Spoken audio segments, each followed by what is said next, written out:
Похвалений Єсус Христос. Прабачэнне з'яўляецца вельмі важнай часткай жыцця чалавека.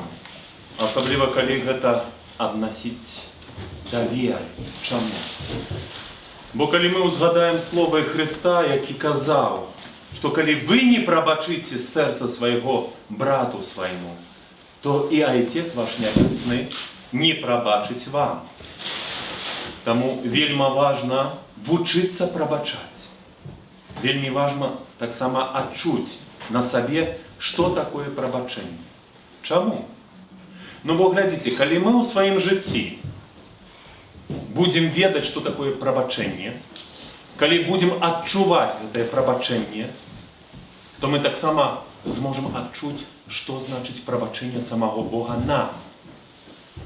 І сёння таксама вось запрашаю Наталью, каб яна дапамагла нам у гэтым цяжкім тэмаце вось сарыентироваться. Што ж такое прабачэнне? Перш за ўсё, прабачэнне з пункту гледзячы чалавека. Пазней я таксама паспрабую трохі закрануць тэму прабачэння з пункту гледзячы самого Бога. Калі ласка.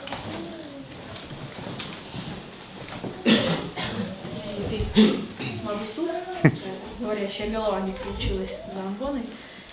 Хваленый Иисус Христос. Рада вас тут всех бачить.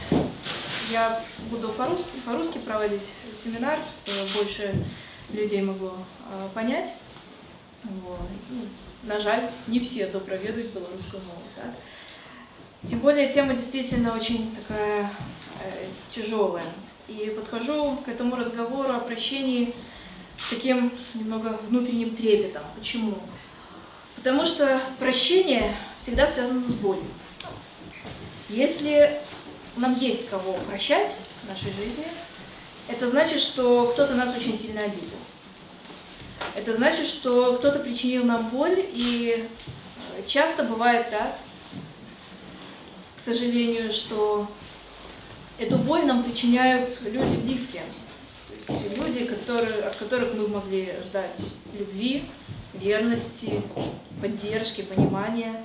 И никак не могли бы ждать того, что они сделают нам какую-то гадость, нанесут какой-то удар, предадут нас, выскажут какое-то непонимание нас, не примут нас и так далее. Вот, поэтому отец Александр еще во время объяв сказал, что будет так веселый семинар. Я, может быть, скажу так, может быть, сегодня будем не веселиться, а будем радоваться. Да, я постараюсь прийти к тому, чтобы показать вам радость прощения, и мы будем говорить о том, что мешает нам прощать, и увидим, что очень часто нам это мешает делать наши какие-то ложные представления о том, что такое прощение. Этот семинар, даже мысли, которые будут здесь звучать, придумала не я. Вот, я их только так оглашаю вам. Вот. Прежде всего я буду опираться на книгу, у меня, к сожалению, ее нет с собой, чтобы вам показать. Последнюю я отдала в метро какой-то женщине. Я читала, она читала вместе со мной. В конце концов, я ее отступила, эту книгу. Это книга монаха, отца Уильяма Меннинджера «Путь к прощению». Последний раз я ее видела в духовной книге у нас в Минске. Книга очень хорошая на самом деле, очень здорово написана. Вот. Многие мысли, которые сегодня будут звучать, взяты оттуда. Еще я буду опираться на некоторые статьи христианских психологов, в том числе Виталия Булыги, моего коллеги, и также на свои какие-то размышления собственные. Сегодня у нас не будет такой жизни бурлящей, как была в прошлый раз. Вот. То есть не буду вас сюда вызывать и просить кого-то простить прямо здесь перед всем честным народом. Вот. Но я надеюсь, что у вас будут вопросы, я думаю, что они могут вполне возникать, поэтому вот даю снова листочки. Можно будет их передавать по мере надобности, и когда я расскажу, отец Александр тоже нас просветит насчет духовной стороны прощения, то сюда можно будет их передавать, и потом на них ответим, на эти вопросы. Так, прощение. Крещение действительно это духовный вызов для человека, это духовный вызов для христианина, потому что Иисус Христос на кресте сказал «Пане пробачим», да? Когда его прибивали к кресту. Сказал «Пробачим, прости их, да? Не ведают, что делают». Да? Он сказал это не только по отношению к тем палачам, которые вот его в этот момент там, пригвождали к кресту. Он сказал это о всех нас, о всех тех, кто жил и кто еще будет жить, и кто живет сейчас. Потому что, собственно, распинали-то его наши грехи. Да? И, пожалуй, именно Христу было, что нам простить больше, чем кому бы то ни было из нас, мы можем простить другого. Он нас прощает, и это становится для нас вызовом, потому что очень часто мы смотрим на прощение с точки зрения наших чувств. Да? И нам кажется, как это простить. Да? Человек нам причинил какую-то жуткую боль. Нас предали, нас там, унизили, там, оскорбили, нас очень сильно ранили. Да? Возможно, нас продолжали ранить на протяжении какого-то времени. Тут нам Христос говорит «прости». Что значит «прости»? Очень часто мы думаем так, прости – это так. Откажись от своей боли, скажи, что ничего не было. Скажи, что этот человек, который тебя обидел, он добрый, белый, душистый. Либо в крайнем случае скажи, что обидел он тебя и ранил не настолько уж сильно. Да? Ну, что-то было когда-то, да, говорят, кто старое помянет, тому глаз вон. Они все знают, что продолжение этой пословицы, а кто забудет, тому Бога. Вот. Часто говорят так, прости и забудь. Да, прости и забудь. Вот отец-менеджер в своей книге свои рассуждения начинает с того, что это невозможно. Забыть нельзя. Он предлагает другой вариант. Прости и помни. Да? Что он имеет в виду? Бог нам не говорит о том, что мы должны отречься от своих чувств. И это невозможно. Да? Потому что то, что нам там болит, оно продолжает болеть. Что мы можем сделать? Мы можем вот эту боль нашу оставить в прошлом. Да? И сказать, все, это было. Но это было давно. Да? Это было какое-то время назад. Да? И поэтому сейчас моя жизнь уже пошла вперед. Да? Почему я говорю, это было давно, было некоторое время назад? Очень важная мысль. Нам очень часто кажется, что прощение – это вот какой-то такой единожды, вот один раз мы простили, и все, вот как переключатель. Переключили, все. Да? Отец-менеджер говорит, нет, это процесс. Да? Процесс, в котором есть несколько этапов, о которых мы поговорим. Это путь, который, на пути, скажем, в течение которого нам встретятся какие-то препятствия. Да? О них мы тоже сейчас будем говорить. И первое, что нам нужно сказать, поэтому его книга называется «Путь к прощению». Да? Это не что-то вот один раз случилось и все. Нет. Да? Поэтому первое, что нам нужно сделать. Он говорит еще одну очень важную мысль, я думаю, что потом ее, может быть, отец Александр, да, больше разовьет. Прощение совершаем не мы.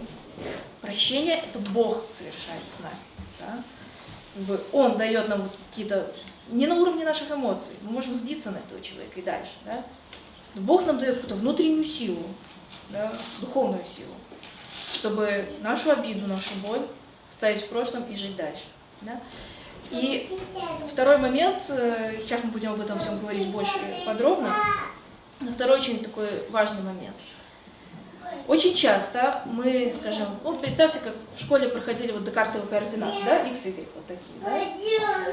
Так в это вот во главу угла, вот где точка 0,0, да, начало координат нашего прощения, мы очень часто ставим обидчика. Да?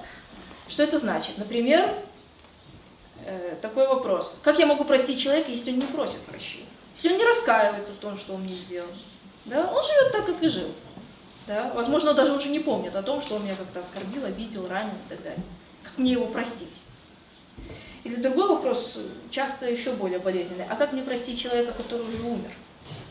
Да? Моего обидчика уже нет. Да? Часто мы говорим об умерших, или плохо, или ничего. Да? А что мне делать, если я продолжаю на него злиться? А что мне делать, если те раны, которые он мне нанес, например, мой отец, или моя мама, или кто-то мой близкий, да, или мой друг погибший. А что мне делать, если у меня продолжается это все болеть, да, если это портит мою жизнь?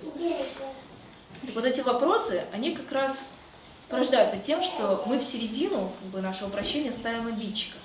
И нам кажется, что если мы его простим, его жизнь как-то изменится. Да?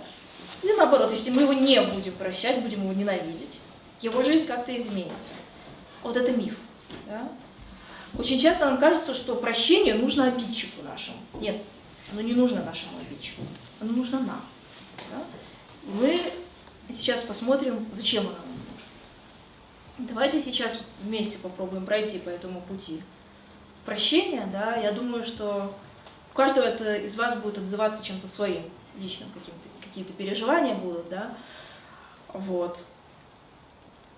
Давайте посмотрим, увидим наши взгляды о прощении, да, которые нам мешают простить, наши эмоции, наши какие-то чувства, да, и посмотрим, так ли это на самом деле, да, и что собой представляет прощение на самом деле. Первый миф о прощении, это, я уже его называла, прости и забудь. Да? Мы никогда не забываем, особенно если нам было очень больно. Да? Очень часто нам кажется, что, ну вот что, хорошо, я простил, а этот человек живет со мной рядом где-то, да? И что, я вот сейчас буду с ним здороваться, улыбаться, о чем-то разговаривать, да? Вот. И с этим связана еще одна такая деталь. Очень часто мы боимся прощать. Боимся прощать почему? Потому что боимся, что если мы простим, этот человек-обидчик снова войдет в нашу жизнь каким-то образом. Особенно это страшно, если нас обидел близкий человек. Да? Я читала книгу одного православного психотерапевта, психиатра. Он как раз говорит о том, что простить – это значит забыть, это значит сделать так, чтобы наши отношения с обидевшим нам человеком стали такими, как они были до этой обиды. Как будто ничего не было, стереть это все. Да? Он при этом опирается, скажем, на высказывание, мнения восточных отцов церкви. Ну, скажем так, я весьма уважаю и православного коллегу, и тем более уважаю отцов церкви восточной. Но как бы, это не всегда возможно, это никогда невозможно простить и забыть. И очень часто это нам мешает прощать. Это огромный камень, который стоит на пути нашего прощения. Потому что, ну, весьма резонно. Человек меня предал, да, ну, что-то совершил, ну, какое-то страшное что-то со мной сделал, очень сильно ранил меня. Я его впускаю назад в свою жизнь, он был мне близок. Я его снова делаю, например, своим другом. А кто ему помешает сделать то же самое еще раз? Да? Как мне восстановить вот это доверие, как мне вот эти раны свои залечить, да? И вот в своем там, мнении о том, что забыть и помнить, да, отец-менеджер как раз имеет в виду, что нет, вы можете, как бы, если на то будет ваша воля, впустить этого обидчика опять в свою жизнь. Почему? Потому что иногда люди нас обижают не специально. Очень сильно, но не специально. Что-то, ну, не поняли друг друга, не получилось, какая-то слабость была у человека. Ну, то есть разные бывают в жизни обстоятельства, да? У каждого свое что-то. И, возможно, мы сочтем для себя возможным принять этого человека назад. Сказать, ладно, это так было, ну давай дружить с тобой дальше, или там, давай семью дальше продолжать, да? Вот. Мне было больно, но это было в прошлом. Хорошо, я прощаю, давай жить вместе дальше, да? Может быть так. Но это, скажем так, это ваше право, но не ваша обязанность. Этого вы делать не обязаны. Поэтому, первое, простить не значит забыть. Второе, простить не значит своего обидчика снова как бы к себе напустить настолько близко, чтобы человек снова мог причинить вам боль. Вы имеете право защищаться, когда вам делают больно. Это ваше, ну, просто это нормальное состояние. Да? Если на вас на улице нападают, вы имеете право кричать, звать на помощь, отбиваться и так далее. Если к вам причиняют какое-то насилие, то есть, там, в семье или друг, или там, еще где-то, имеете право этого человека отстранить от себя. Ну, это просто ваше право, это нормально. Дальше. Очень часто нам кажется, что если мы простим человека, простим нашего обидчика, это снимет с него ответственность за то, что он с нами сделал. Да? Меня предали, моя жизнь лежит в руинах. Если я скажу, ладно, я тебя прощаю, Это что значит? Что он ни в чем не виноват? То есть он не должен как-то мне возмещать мой моральный ущерб, например, да? Или материальный ущерб, да? То есть, он не должен как-то что-то сделать, чтобы загладить свою вину, например. Опять же, это не так, да? На самом деле прощение не означает вот то, о чем мы говорили, да? В центре прощения не ваш обидчик, в центре прощения вы, да? На самом деле, то, что вы простили человека, не освобождает его от ответственности за то, что он сделал. Он все равно что-то как бы должен, да? То есть, по уголовному кодексу, например, да? Или по какому-то моральному кодексу, да? То есть это не снимает с него ответственности. Дальше очень часто я говорила, мы боимся нашего обидчика, его приблизить к себе. Очень часто этот страх прячется за гневом и ненавистью. Нам очень нравится, не нравится, но так получается, мы очень часто ненавидим своего обидчика, да? И нам кажется, что если мы будем испытывать вот такое чувство, знаете, такой жгучей ненависти, да? Желание отомстить, злости на него, да? Если мы будем там при встрече демонстративно отворачиваться, будем там на него злиться, будем на него там злобные взгляды кидать и так далее, нам кажется, что это как-то изменит его жизнь, да? Это как-то его заденет, заставит его чувствовать какие-то угрызения совести, а также это его заставит держаться подальше от нас. То есть мы, знаете, вот как гремучая змея, трещоткой, значит, трещим, да, и отпугиваем от себя, чтобы он к нам не приближался. Вот. На самом деле я где-то вычитала такую пословицу, или кто-то сказал, по-моему, может быть, индус какой-то, неважно. Сказали так, что злиться на человека в надежде, что с ним что-то там произойдет и так далее, это то же самое, что выпить яд и надеяться, что он отравится. Да? То есть на самом деле вот эта ваша ненависть, ваша боль, ваша злость, она не разрушает вашего обидчика, абсолютно нет. Да? Она разрушает вас, в первую очередь. Да? Вот. Она вам причиняет боль, она вам не дает возможности жить дальше, она вам не дает возможности нормально существовать и быть просто свободными людьми, не думать о том, что с вами было. Следующий момент такой, знаете, он очень тонкий. Мы сейчас затронули ответственность обидчика. Да? И мы говорили о том, что не надо, что прощение не означает, что мы скажем, что обида была вот такусенькая, да, когда на самом деле она была вот такая. Да? Но, знаете что, есть очень важный момент. Я думаю, что он будет для каждого человека немного болезненным, вот эту правду о себе открыть. Да? Вина обидчика, ответственность обидчика, она тоже ограничена. Да? Есть, скажем, некий там эпизод или что-то случилось, какое-то событие, в котором этот человек перед вами виноват. Но больше ни в чем он не виноват. В чем неприятность для нас? Там, где заканчивается вина обидчика, ответственность обидчика, начинается наша ответственность за нашу жизнь. Такой пример. Кто-нибудь живет в частном доме? Дачи у кого-то есть же наверняка, да? Дачи, деревни есть, да? Вам какой-то хулиган закинул на садовый участок мусор какой-то.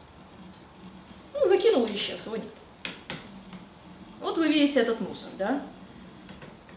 Вы можете на хулигана злиться. Можете? Можете. Можете его пытаться найти и заставить его этот мусор убирать. Можете, в принципе, да? Вот.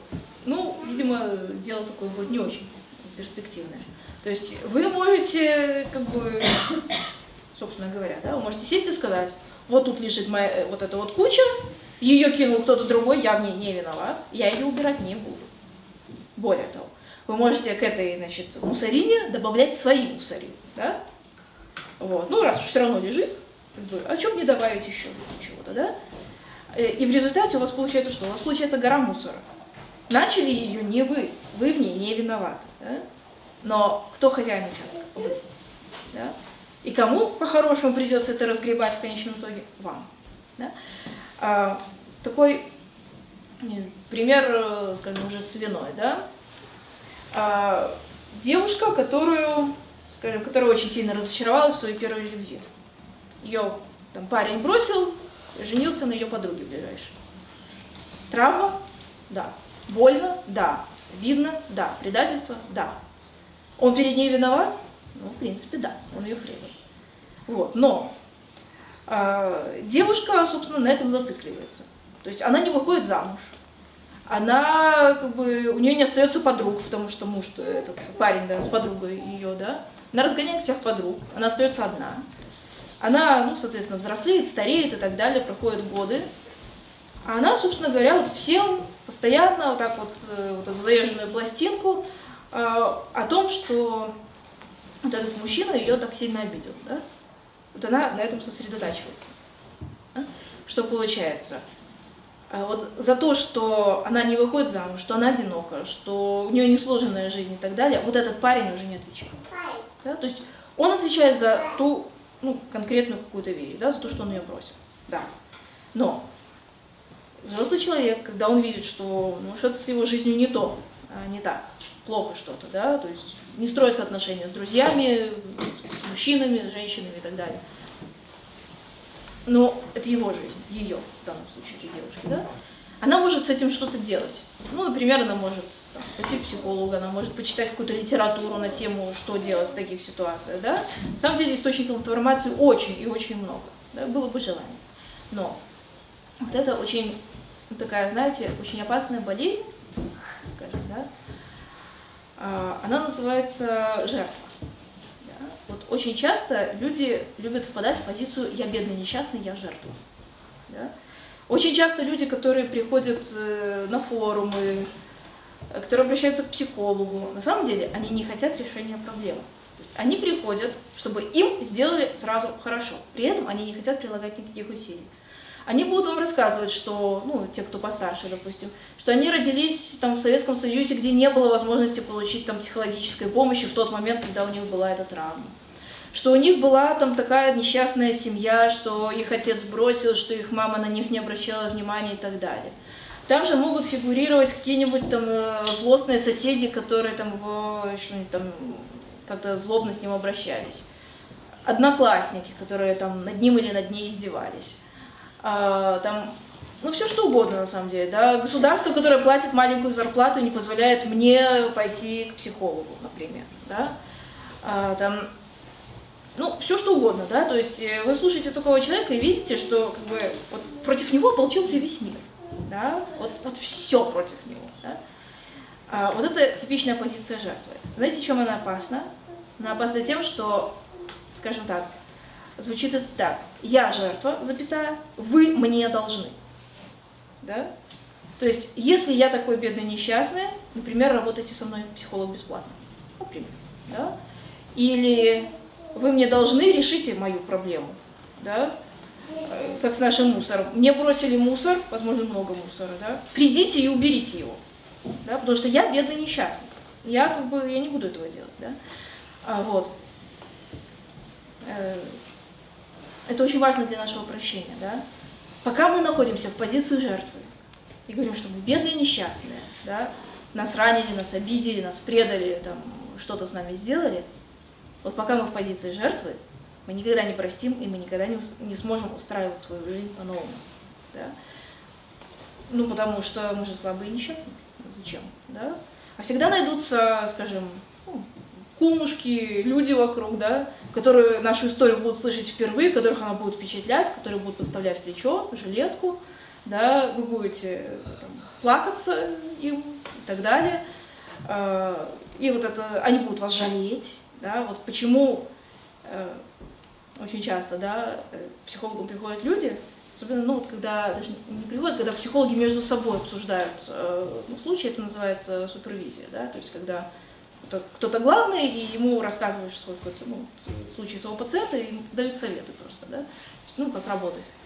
Ну, такая просто, так принято среди психологов, скажем, да. Очень часто возникает вопрос: горестная история какая-нибудь там, женщины или мужчины, все у него или у нее плохо, и спрашивают: неужели вам его не жалко? Я говорю: нет, не жалко. Жалко, да, вот жалость – это обратная сторона агрессии. Да? Если вам жалко кого-то, так, знаете, до слез, вот щемяще жалко, подумайте, вы на него злитесь, на самом деле.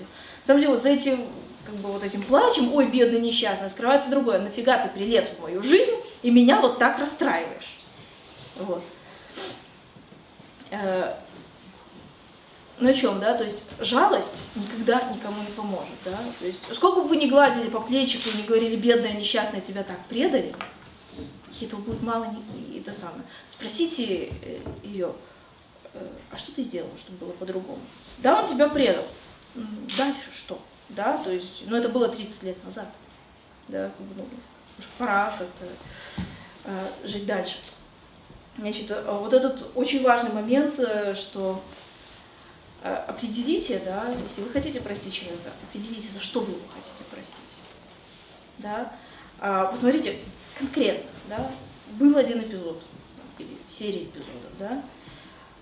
Дальше посмотрите, как это повлияло на вашу жизнь. Не говорите о том, что это было неважно, это было давно, это было там, мелочи, все такое. Нет. Не говорите о том, что как бы, все это, как бы, не прикрывайтесь этим, скажем, не будьте в позиции жертвы, да. Но посмотрите реально, да, этот человек сделал то-то, то-то и то-то. Сейчас у меня такие последствия. Ну вот как эта женщина, да, которую предал муж. Она могла сказать так: меня предал тот парень, сейчас я не могу доверять, скажем, женщинам, дружить с женщинами, потому что боюсь, что снова повторится такая ситуация. И мне тяжело как бы, строить отношения с мужчинами, создавать семью и так далее, потому что я им не доверяю. Вопрос, что я могу с этим сделать? Да?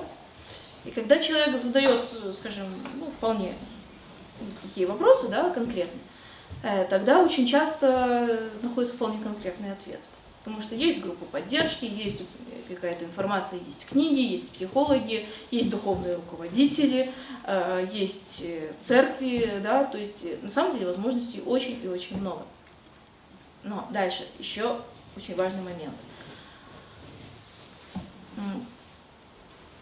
Мало того, что сказать, что вот этот человек вот так поступил, а вот это такие последствия в моей жизни. Слушайте, вы же не роботы, да, и как бы вы не будете вот такую калькуляцию составлять, скажем, абсолютно бездушно, да. Есть такой очень важный момент. Вот эту боль, скажем, которую вам причинили, да, ее нужно оплакать. Причем сердцем, слезами, реальными слезами, да. И сказать о том, что если бы вот этой травмы не было, если бы меня не предали, если бы меня там не унизили и так далее, возможно, моя жизнь была бы совсем другой. И, возможно, она была бы лучше. Вот. Да.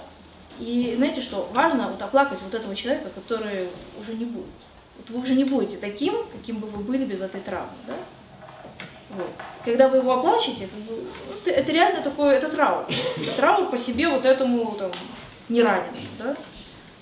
Но тогда вы сможете прийти к себе реально и сказать, слушайте, ну я-то не умер, я есть, вот он, я, да, как бы, и я имею право на достойную жизнь, несмотря на то, что была какая-то травма.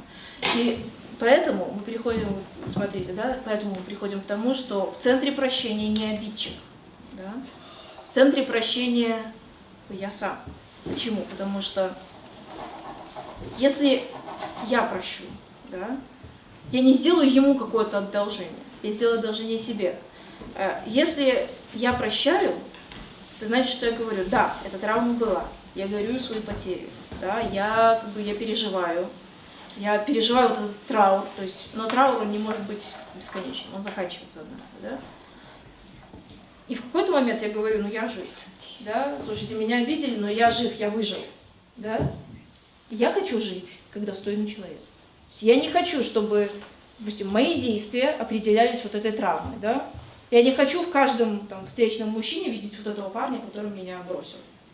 В каждой там встречной женщине видеть вот эту подругу, которая с ним, там, и так далее, да? Вот.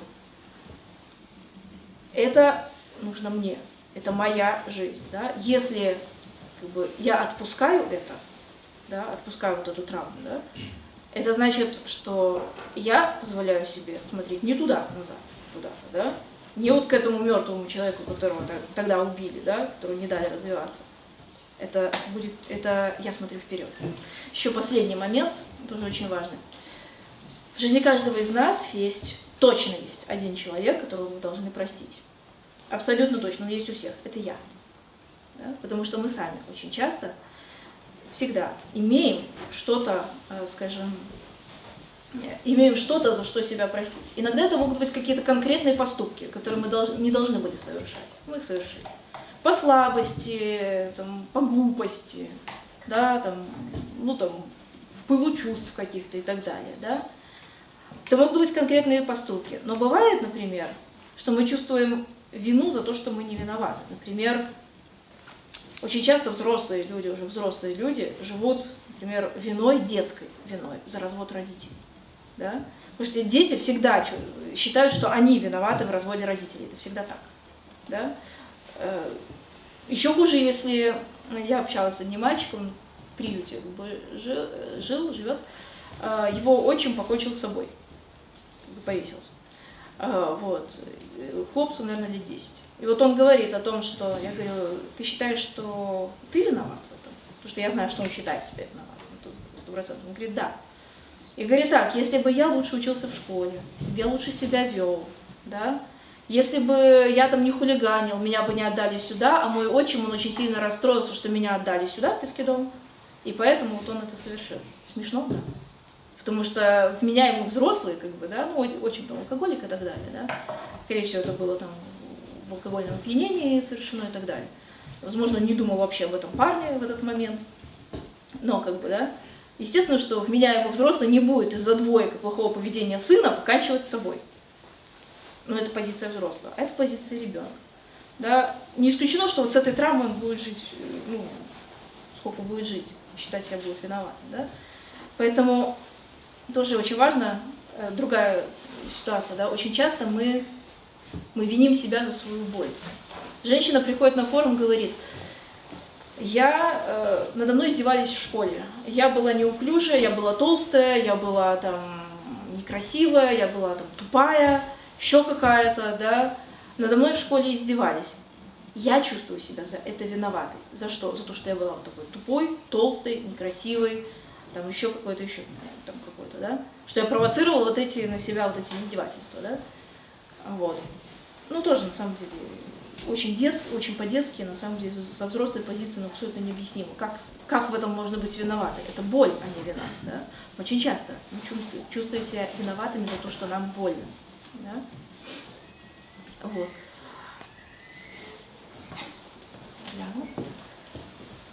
Сказала ли я еще что-нибудь? Поэтому начните с того, чтобы присмотритесь к себе. Да?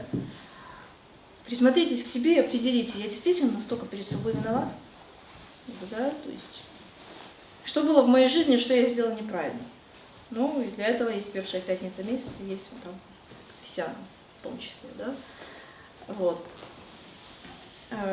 Последняя мысль, вот мы говорим, что горевание вот это процесс, да. Если горевание это процесс, то и прощение процесс, да. То есть нельзя сказать, все хорошо, да. Нет, не все хорошо. Все хорошо будет тогда, когда поймете, что было плохо, кто в этом виноват, что делать сейчас, чтобы было хорошо, да? Что я конкретно могу для этого сделать. И вот тогда, как и обещала, радостную ноту, да, вы просто сделайте следующую вещь. Вы возьмете свою жизнь в свои руки. Ваша жизнь уже не будет в руках вот этого обидчика, да, агрессора. Вот.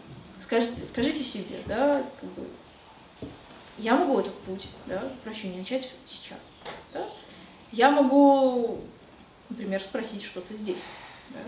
Я могу сам попытаться как бы, подумать, поразважать, да? Я могу что-то сделать со своей жизнью. Да? Могу вот этой несчастной жертвой больше не быть. Я осуждение не жертва. Да? Нормальный человек, у меня были какие-то травмы. Ну, давайте с этого момента, да? Я хочу жить по-другому, я буду жить по-другому. С Божьей помощью, разумеется. Все, дякую велике.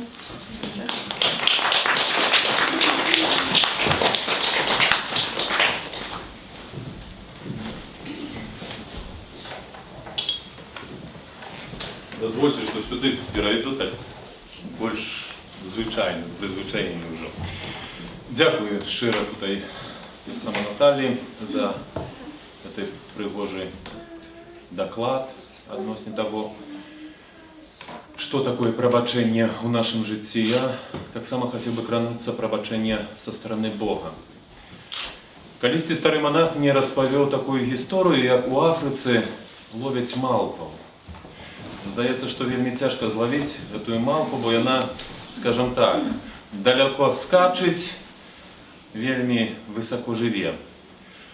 Але людзі, яны на тое людзі, каб пры дапамозе сваёй інтэлігенцыі, свайго розуму, вось выкарыстоўваючы гэта ўсё злавіць. Яны бяруць тыкву, звычайную тыкву, робяць маленькую дзірачку, выймаюць адтуль усё, высушваюць і кідаюць туды вось салодкія розныя рэчы.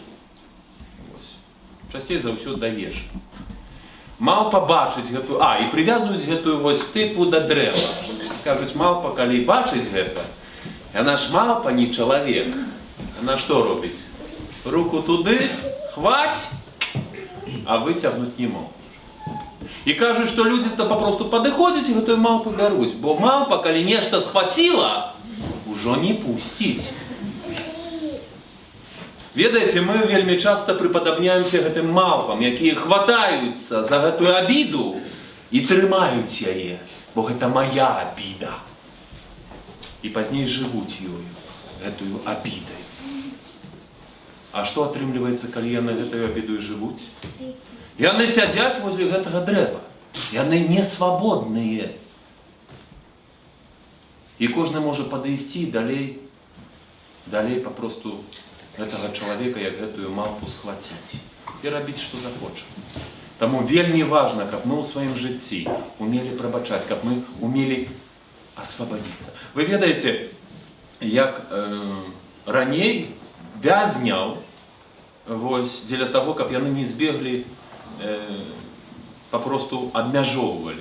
Ведаеце, пры дапамозе кулі. Бралі ланцуг, арматнюю кулю і прыцаплялі вось яе да нагі. 16 кілаграм. Пахадзі так вось. Далёка не пойдзеш, далёка не ўцячэш, нават калі пабяжыш. Папросту замучаешся. Чалавек, які трымаецца гэтай абіды, ён папросту калісьці ў нейкім моманце будзе замучаны. Сам сябе замучаны. І цяпер пытанне. Добра, тут і нам Наталя ўсё распавяла, вельмі прыгожа і добра, але яна сказала вельмі важную рэч, аб якой чалавек папросту вельмі часта у звычайным жыцці, вось такім штодзённым, ён не памятае, не разумее і не ведае. Бабка калісьці казала, без Бога не да парога. Без Бога таксама няма прабачэння. Чаму? Чалавек гэта не камп'ютар, які напісаў delete, і ўсё знікла. Напісаў фармат C, і ўсё ачысцілася. Няма магчымасці вось тутай і тутай так зрабіць. Мала таго, тое, што было зроблена не цяпер і не ў будучым. Тое, што было зроблена там, у нашым мінулым. І цяпер, як зрабіць? Як зрабіць, каб тое мінулае, якое там, не дзейнічала цяпер? Бо гэта і ёсць прабачэнне. Калі нашае мінулае цяпер перастае на нас уплываць беспасрэдна. На розных узроўні. Ці на ўзроўні эмоцый, ці на ўзроўні псіхалогіі, псіхалагічным, вось. Мы памятаем аб гэтым. Добра, Наталя сказала, мы не забываем. Мы памятаем аб гэтым. Мы бяром гэта пад увагу, калі дзейнічаем таксама, калі планіруем нешта. Але на ўзроўні душы яно нам не баліць. Яно не нішчыць нас. Дык вось, як зрабіць, каб вылечыць мінулае? Чалавек сам па сабе не можа мінуцца, не можа ў мінулае там звярнуцца, не можа пайсці. Чалавек ніколі старэйшы не стане дзіцём. Ніколі. Хіба што са старасці. Здзіцянее. Але ў дзяцінства няма магчымасці вярнуцца. Няма магчымасці вярнуцца ва ўчарашні дзень. Вось, і змяніць нешта. Няма магчымасці. Але гэта мы не маем магчымасці, бо мы жывём вось на гэтым адцінку часу, заўсёды наперад. Калі не памыляюся, вось у матэматыкі гэты напрамак называецца вектар. Ён ідзе ўперад, у адзін бок. Назад не. Ми не можемо. Але треба завсюди пам'ятати. Бог, Ён може. Чому? Ён володар часу. Ён існує поза часом. Ён одночасово знаходиться сьогодні, Ён одночасово знаходиться завтра, Ён одночасово знаходиться учора, там. І тое, що ми не можемо зробити учора, там, ззаду, Бог має можливість дійничати. Там. І тепер, як дійничати? Вядомо, Бог не зміняє історії часу. Ні, бо Ён з'являється гэтым володаром. Але Ён лечить історію. Лечить нас і наші душі. Бо починає дійничати не тільки тепер, не тільки сьогодні, але й у минуле. І тепер вельми важно, каб не тільки ми пробачали, але найважніше, каб ми дозволили Богу дійничати у гэтым пробаченні нашим. Каб Бог у нас пробачав, каб Дух Святий у нас пробачав. Бо інакше ми можемо 100 раз сказати, ми пробачаємо. Можемо. Наталя об гэтым казала. Ми можемо 200 разів сказати, що ми ж вчора пробачили, чому мені сьогодні так кепсько, чому я сьогодні такий ось, ніякий зусім. Чому, коли я ось гэтага чоловіка бачу, у мене у кишені нож сам відчиняється? Чому? Бо гэта не було пробачення. Це було рішення по пробаченню, але не само пробачення. Бо пробачення – це період, це час, це все разом. Це діяння, перш за все, самого Бога у нашому житті, у нас самих. Це тое повольне розгинання ось долоні, яка у гэтай тыкве сядзіць. Це можливість оставити тую вину, якую нам хтось учинив. В канчатковым разрахунку гэта таксама магчымасць знішчэння той тыквы, прывязанасці да гэтай кулі, адпілаваць яе папросту, стаць вольным, свабодным. Сам па сабе чалавек ніколі гэтага не зможа. Ніколі. Таму я перакананы, што той чалавек, які ў сваім жыцці не дасведчыў міласердзя Бога, не дасведчыў. Калі ён у сваім жыцці ніколі не пачуў Божага прабачэння ў сваім сэрцы, ён таксама ніколі не зможа прабачыць іншым. Таму вельмі важна, каб мы ў сваім жыцці не проста умелі прабачаць, а каб дазвалялі Богу прабачаць разам з намі. І цяпер, калі мы гэта адчуем, калі мы пачуем, што вось гэтая віна, якую хтосьці там адносне нас саміх учыніў, зраніў нас, там унутры ужо залечана. Калі пачуем дзеянне Бога, то мы сапраўды зможам тады спакойна прыступіць да споведзі, і пачуць таксама прабачэнне Бога адносне нас саміх. Адносне нас саміх. Але гэта толькі, скажем так, другі крок. Існуе яшчэ трэці крок, аб якім таксама Наталя вельмі добра што ўзгадала. Гэта прабачэнне адносне самого сябе. Чаму гэта так важна? Бо, ведаеце, вельмі часта можа атрымацца так, што мы ў сваёй ганарлівасці ніколі не навучымся прабачаць. Бог прабачыў нам, а мы такія вялікія, большыя за Бога, сябе не прабачаем. І што атрымоўваецца? Мы трымаемся за гэтую віну ўжо нашу, якую мы самі сабе ўчынілі, трымаемся яе, і нават прыходзячы да споведзі, увесь час паўтараем той сам грэх. То значит, паўтараем у споведзі. Не чынам робім яго, а паўтараем.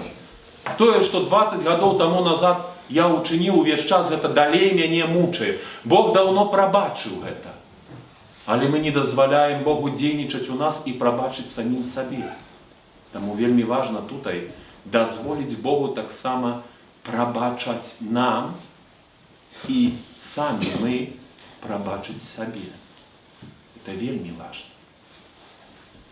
Таму цяпер так агулам падсумоўваючы, што нам важна у гэтым прабачэнні, перш за ўсё прабачаючы іншым, дазволіць Богу таксама прабачаць.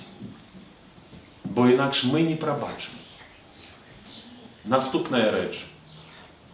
Прыходзячы і просячы аб прабачэнні у Бога, навучыцца таксама і прасіць ласку прабачэння самому сабе. І цяпер адносні першага. Як прасіць Бога? Даражэнькі, хрысціянская рэлігія – гэта адзіная рэлігія, адзіная, якая кажа аб тым, што трэба маліцца за сваіх ворагаў. Адзіная. Таму перш за ўсё, каб прабачаць, трэба маліцца. Без малітвы няма прабачэння таксама. Няма магчымасці дзеяння Бога ў нашым жыцці. Каб прабачаць сабе, зноў трэба маліцца. Бо няма магчымасці інакш зрабіць і ўчыніць. Бо гэта справа нашай сувязі з Богам. А малітва – гэта перш за ўсё тое, што злучае нас. Христус таксама параіў, вельмі добра параіў, адносне таго, што не толькі маліцца, але і пасціць. Пост у гэтай інтэнцыі. Это чынны удзел, наш чынны удзел у справе прабачання. Набліжаемся цяпер да такога моманту, да свята, якое называем дзяды, калі вось молімся за нашых памерлых. Вельмі важна для нашых памерлых таксама, каб мы ў сваім жыцці навучыліся ім прабачаць. Ці гэта нашы памерлыя бацькі, ці сваякі, ці родныя, ці знаёмыя. Бо ў жыцці вельмі часта яны таксама кранулі нас у розны спосаб. Завінілі перад намі. І цяпер Наталя ўзгадала аб гэтым. Як прабачыць таму, хто ўжо адышоў, каго няма? Сказаць «я прабачаю» проста. Прыйсці на могілкі, стаць перад крыжом, перад помнікам, сказаць «ну добра, ты ўжо памёр, я цябе прабачаю, спачываю ў супакоі, завярнуцца і пайсці». Можна, чаму не? Але ці гэта будзе прабачэнне? Ці гэта супакоіць нашу душу? Ці гэта дасць супакой гэтаму памерлым? Не. Добра кажа, не дасць. Калі з сэрца не прабачыце, і Бог не прабачыць вам. Таму трэба ў гэтым моманце таксама Бога далучаць да гэтай справы прабачэння. Прасіць і праз малітву, і праз пакуту, і праз ахвяру.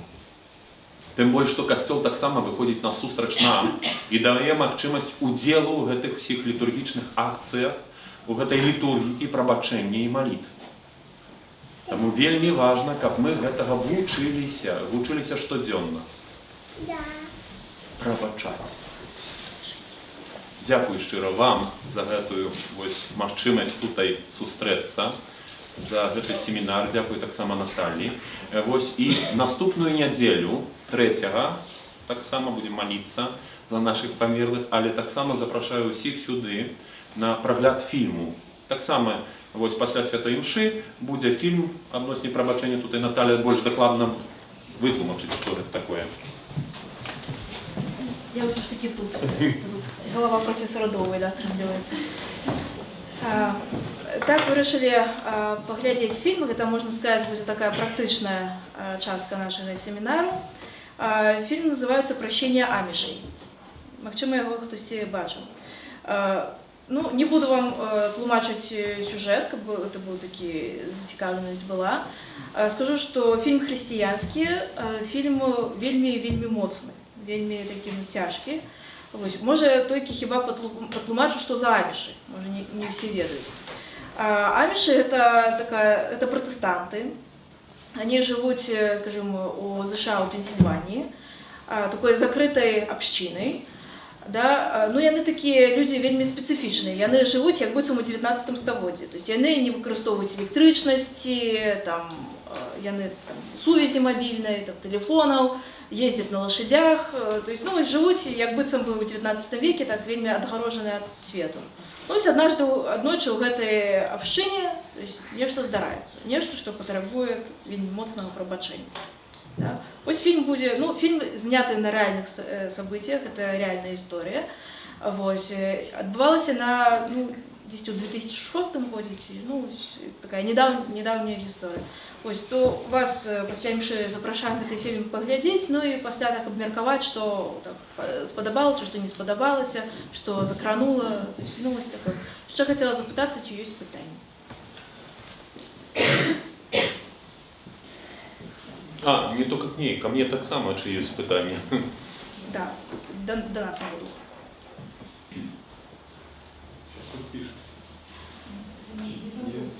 Записываю название фильма. Ага. Ну добре. Добре тоді. Прийміть тепер Боже благословення тоді. Пан з вами. И с Духом Твоим. Нехай вас благословить Бог усемогутний, Отець, Син і Дух Святий. Аминь. Тривайте у супокої Христа. Дякуємо Пану Богу. Ідіть і пробачайте.